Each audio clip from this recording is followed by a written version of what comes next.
Eh bien, bonjour tout le monde. Bonjour de l'école du maître, professeur Janopsic, ici à Abilene, au Texas.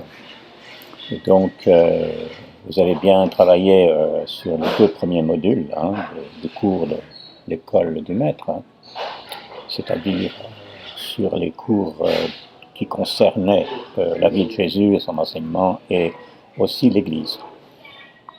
Eh bien, vous entamez les cours numéro 3 et 4, c'est-à-dire le cours qui concerne le Saint-Esprit, et aussi le cours numéro 4 sur l'Évangile selon Jean.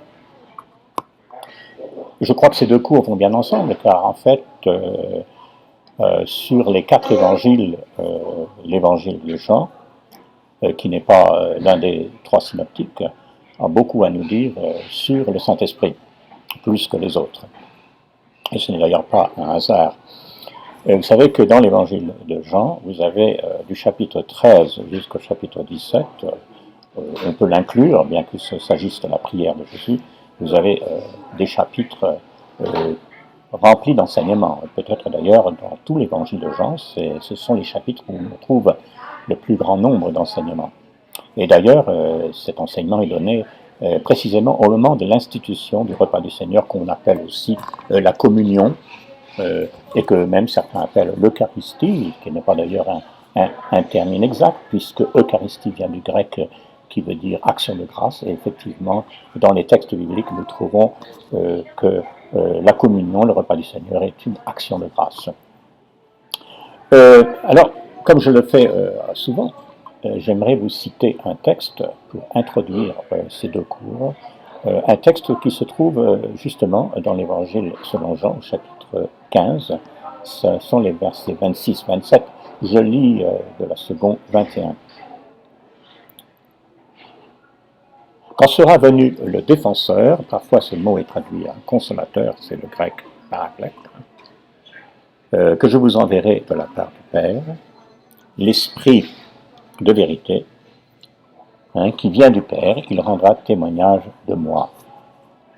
Et vous aussi, vous me rendrez témoignage parce que vous êtes avec moi dès le début. Alors, une chose qui frappe dans ce verset et qui est très importante, c'est qu'en fait, le Saint-Esprit n'est pas donné pour rendre témoignage à lui-même ou à autre chose. L'œuvre centrale du Saint-Esprit, c'est de glorifier, de donner honneur à Jésus-Christ. Ça, c'est un élément très important. Dans l'Évangile selon Jean, comme dans les autres évangiles d'ailleurs, nous voyons l'importance qui est donnée au choix des apôtres. Alors, nous savons bien sûr que Judas a trahi l'un des 12, mais évidemment, plus tard, nous apprenons dans le livre des Actes qu'il est très important que Judas ait été remplacé par Matthias, qui était un autre des disciples qui avait accompagné Jésus depuis son baptême. En tout cas, le Saint-Esprit joue un rôle important dans les évangiles, mais aussi dans la formation des apôtres. Et dans ce texte et dans ces chapitres, 13 à 16, Jésus annonce que le Saint-Esprit jouera un rôle important, en particulier pour le témoignage des apôtres. Alors il faut bien se souvenir que le mot témoin veut dire celui qui a vu. C'est le sens du mot. Un témoin ne peut être que celui qui a vu. Et donc les apôtres sont choisis, on pourrait dire, comme les témoins officiels, non seulement de la vie de Jésus, mais en particulier de sa résurrection. Donc la résurrection à laquelle nous croyons n'est pas une fantaisie, n'est pas une fable, elle repose sur un témoignage, d'ailleurs sur plusieurs témoignages, en tout cas 12, il y en a même davantage. Vous savez que du point de vue de la Bible, 12 témoins pour un événement, c'est largement suffisant. Et je pense que cela est juste. Donc le Saint-Esprit va jouer un rôle clé dans le témoignage apostolique. Il va jouer un rôle clé dans la vie de l'Église aussi, dans la vie de chaque chrétien. Eh bien, c'est cela que nous voyons, que nous découvrons, bien sûr, dans l'étude sur le Saint-Esprit. J'aimerais vous signaler que dans les cours qui viennent, vous aurez parfois d'autres professeurs que moi, car nous avons créé une équipe de professeurs. Pour l'instant, nous sommes 4. Répartis sur plusieurs continents, tous des professeurs diplômés, expérimentés depuis de nombreuses années dans la prédication ou l'enseignement de la Bible. Et d'ailleurs, nous aurons à votre disposition des renseignements si vous voulez mieux connaître ces professeurs. Quand vous recevrez ce ne serait pas le cas pour l'instant, mais quand vous recevrez des cours par email d'un autre professeur, eh bien vous verrez qu'il s'agit de quelqu'un d'autre.